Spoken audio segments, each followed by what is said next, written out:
Hello students, my name is G. Nikita, Assistant Professor in Department of Pharmaceutical Chemistry. So, I will deal the Pharmaceutical Inorganic Chemistry for Form B first year. So, today we are going to discuss about the non-aqueous titration. So, today's topic is non-aqueous titrations.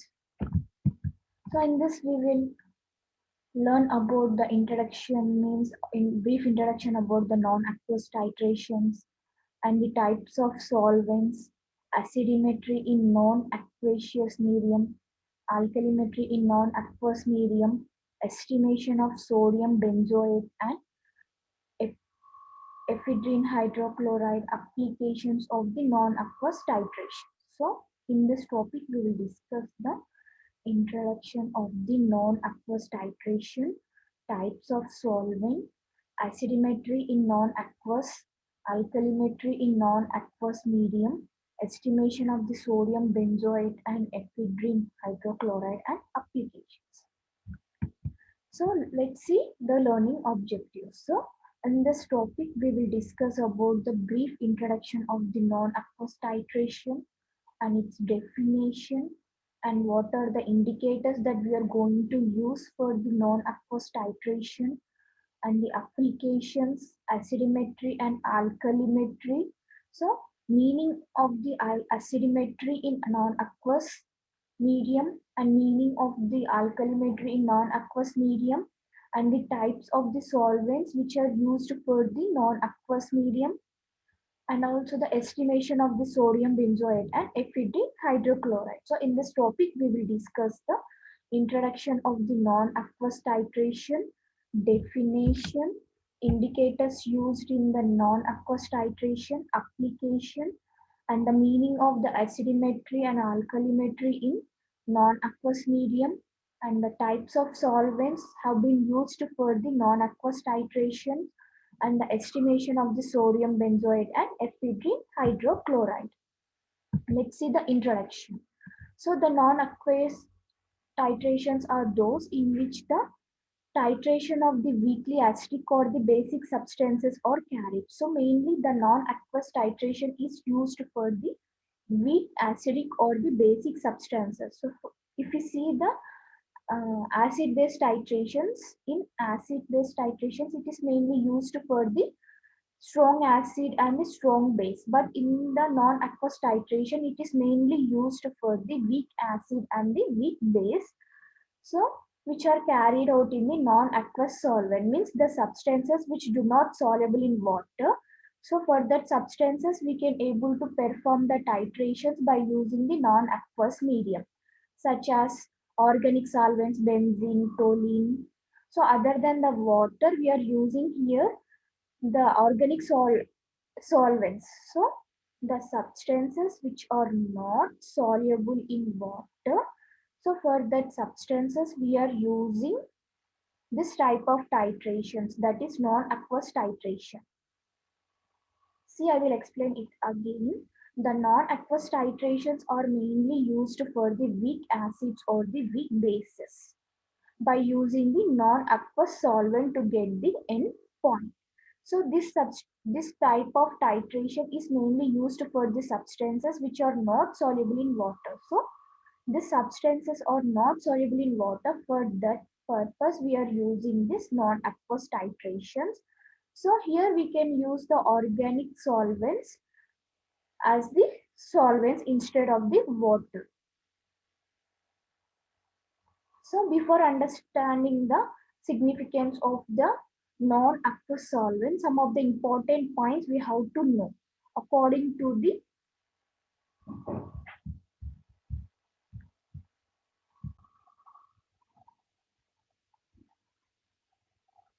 so before understanding the significant use of non-aqueous solvent, we have to know the main concept, that is the Lowry-Bronsted theory. See here, Lowry-Bronsted theory has been explained the non-aqueous solvents. So this reaction occurs only, the non-aqueous solvent can be explained by using the Lowry-Bronsted theory. So According to the Lowry-Bronsted theory, the acid is the proton donor and base is the proton acceptor.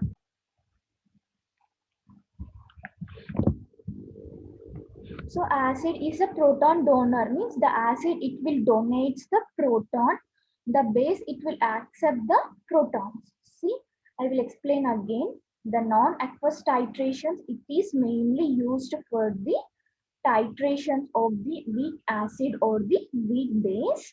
So non-aqueous means used for the weak acid and the weak base by using the non-aqueous solvents. So this type of titration is mainly used for the substances which are not soluble in the water. So this reaction can able to explained by using the Lowry-Bronsted theory. So according to the Lowry-Bronsted theory, the acid that it can able to donate the protons. Base means it can able to accept the protons. For example, if you see here, hydrochloric acid. HCl means hydrochloric acid. Here, the hydrochloric acid, it is divided into the hydrogen and the chlorine.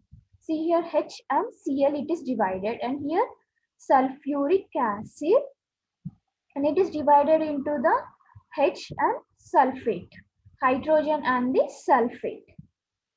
So it is donating the proton. So the proton gets separated in the acid.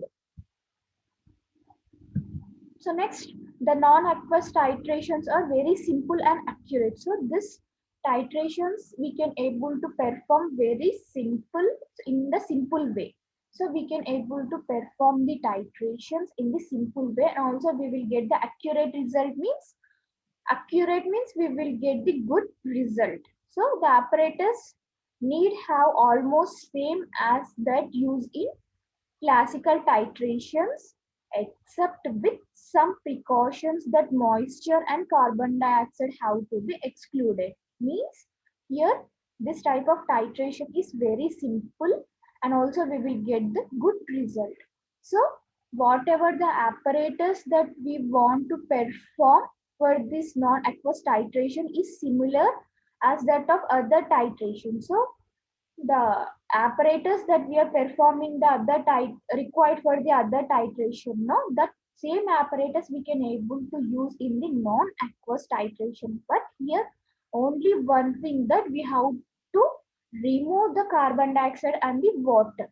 So moisture is nothing but water, so we should not allow the moisture and the carbon dioxide in the non-aqueous titration. So in presence of the moisture means water, the meaning of the moisture means water. So in presence of the water, the weakly basic would complete with weak nitrogen base of perchloric acid.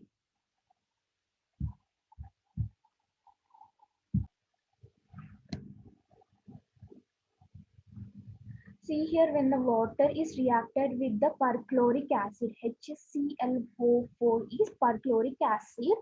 So we got the hydronium ion and perchlorate. See here, one of the hydrogen atom. In the perchloric acid, one of the hydrogen atom, here one of the hydrogen atom is shifted towards the water molecule to form the hydronium ion, and this is the perchlorate. See here, when the water molecule, when it is reacted with the perchloric acid, so one of the hydrogen from the perchloric acid is shifted towards the water to form hydronium ion and perchlorate. So the sharpness of the end point may get lost. So in the non-aqueous titration, that we should not use the water. So if the water has been used, means the end point, we won't get the proper end point. And also the moisture content in the non-aqueous titrimetry should be less than 0.05 percentage. So always remember one thing, in the non-aqueous titration, that we should not always use the water. So if the water is present, means we won't get the proper end point. And also if the moisture content present, means it should be less than 0.05 percentage. So the organic acid and bases, it won't soluble in water, can be made dissolved in non-aqueous solvent and titrated. So some of the organic acids and bases which are not soluble in the water, so that may can able to soluble in the non-aqueous solvents and can also able to perform the titration process. So the neutralization of the base with standard acid in non-aqueous stoichiometry. So here, if we want to know the concentration of the base, here if we want to know the concentration of the base means we have to take the weak base, and also the standard acid means we have to take the strong acid. So unknown sample always it should be weak, and the known concentration means always it should be the strong.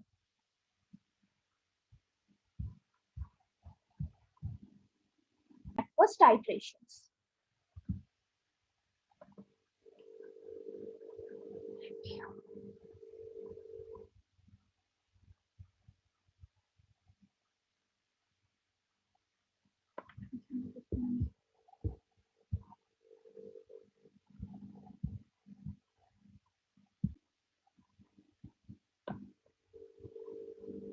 So indicators. So what are the indicators that we are going to use for the non-aqueous titrations? Let's see.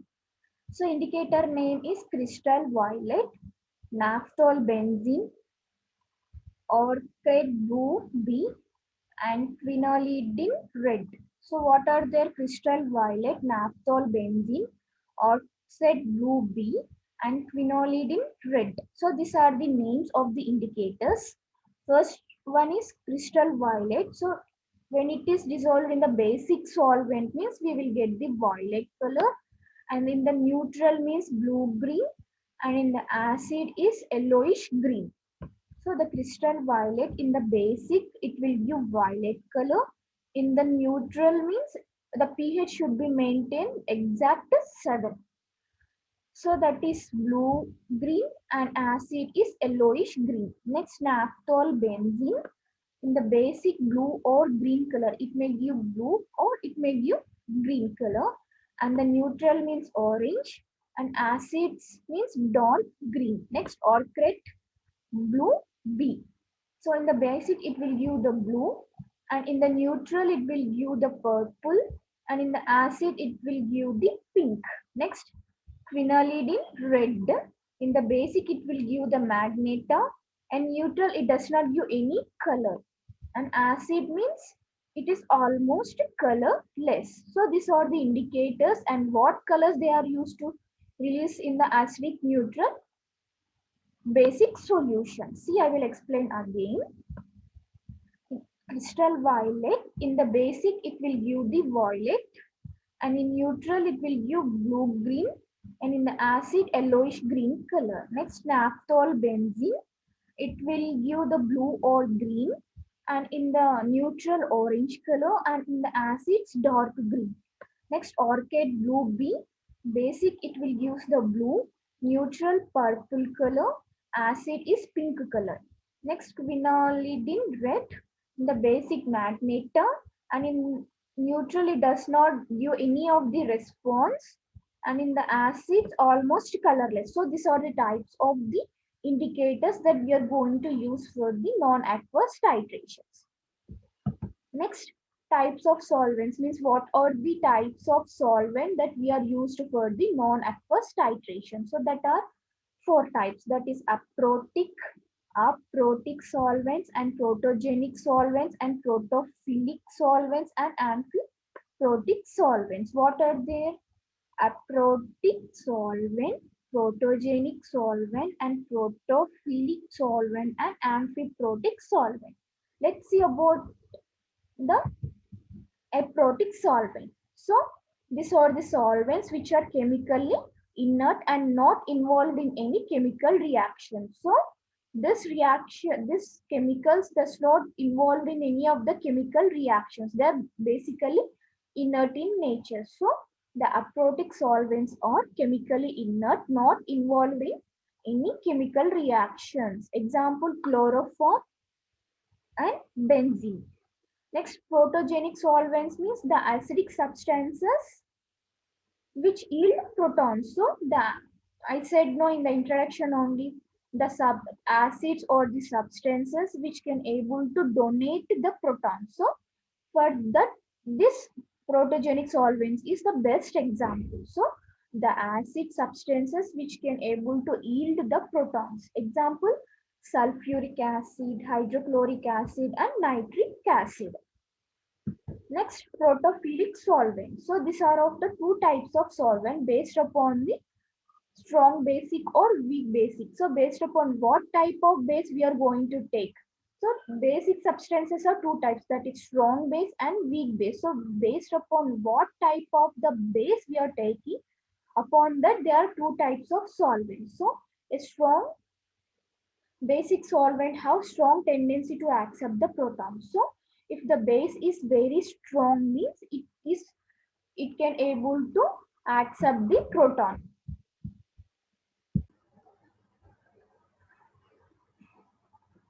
So the strong basic solvent, it can easily accept the proton from the strong acid or the base. So if it is the strong means it can able to accept whether the acid is strong or the weak. From both strong acid and the weak acid, it can able to accept the proton. So a weakly basic solvent have the weak tendency to accept the proton. So a strong basic solvent is called leveling solvent. So a strong basic solvent is the leveling solvent because it can abstract the proton from any type of the acid. So it can able to accept the proton from any type of the acid. It may be the strong acid or the weak acid. So the strong basic solvent, it can able to accept the proton from any of the acid like strong acid or the weak acid. So it is known as leveling effect because it cannot able to differentiate between the strong or the weak acid. And on the other hand, weak basic solvent have the weak tendency to accept the proton. So the solvent is tendency to accept the proton is called differentiating solvent because it can accept the proton from only strong acidic substance and not from the weak acid. So it can able the weak basic substances, it can able to accept the protons from the strong acid only and sometimes maybe from the weak acid. So this effect is known as differentiating effect, but this type of solvents are not useful in the non-aqueous titration. So in the protophilic solvent, we are going to use two types of solvent. First one is the strong basic solvent. Second one is the basic solvent. So strong basic solvent means here it has the strong tendency to accept the protons, and weak basic solvents means it has the weak tendency to accept the protons. So a strong basic solvent is called leveling solvent. Because it is called as the leveling solvent, strong basic solvent is the leveling solvent because it can able to accept the proton from any type of the acid, whether it is a strong acid or the weak acid. So it is called as the leveling effect because it does not able to differentiate between strong acid or the weak base. But in case of the weak bases, it can only able to accept the protons from the strong acids. So it is a differentiating effect, but this type of the solvents are not useful in the non-aqueous titrations. Remember one thing, strong basic solvent means it can able to accept the protons from both strong and weak acid, but weak basic solvent means it can only accept the protons from the strong acid but not from the weak acid. Similarly, strong acidic solvents or the leveling solvent for weak bases and the strong bases. Strongly acidic solvents can donate the proton to the strong bases as well as the weak bases. See here, the strong acidic solvents can able to donate the protons to the strong bases and weak bases. Example, perchloric acid, acetic acid. Next, amphiprotic solvent. Next one is amphiprotic solvent. So it has the both protogenic and protophilic properties. Example, water, acetic acid and alcohol. If we take the water, it has the both protogenic and protophilic property because the water can able to act as both base or acid. So amphiprotic solvent means it has the both protogenic and protophilic properties. Example, water, acetic acid and the alcohol. And we can able to take the water as the example. So it has the behaves as a both acid or the base. So these are the types of solvents, that is aprotic solvent, protogenic solvent, protophilic solvent and amphiprotic solvent. So aprotic solvents means it are chemically inert. They do not involve in any chemical reaction. Example, chloroform and the benzene. Next, protogenic solvent means these are the acidic substances and which can able to donate the protons. Protogenic means acid substances which can able to donate the protons. Example, sulfuric acid, hydrochloric acid and nitric acid. Next, protophilic solvents means there are two types of solvents. One is strongly basic and the second one is weakly basic. So strongly basic means it can able to accept stronger tendency to accept the protons. Weakly basic means weaker tendency to accept the protons. So stronger basic solvent is called leveling solvent. So it can accept the protons from both strong and the weak acid. So it is called leveling effect and it do not make any differentiate between the strong or the weak acid. But the weak basic solvent means it is a differentiating solvent. So it can only accept the protons from the strong acid. So this is known as differentiating effect. But these solvents are not useful in the non-aqueous titrations. Next, amphiprotic solvents means it has the both protogenic and protophilic properties. So protogenic means it can able to donate the protons and protophilic means it can able to accept the protons. So for this amphiprotic solvent, it has the both properties, that is proton accepting and proton donating. Based upon the situation, it act like that. So it has the both proton accepting and proton donating. So example, water, acetic acid and alcohol. So best example is the water. Sometimes it may act as the base and sometimes it may act as the acid.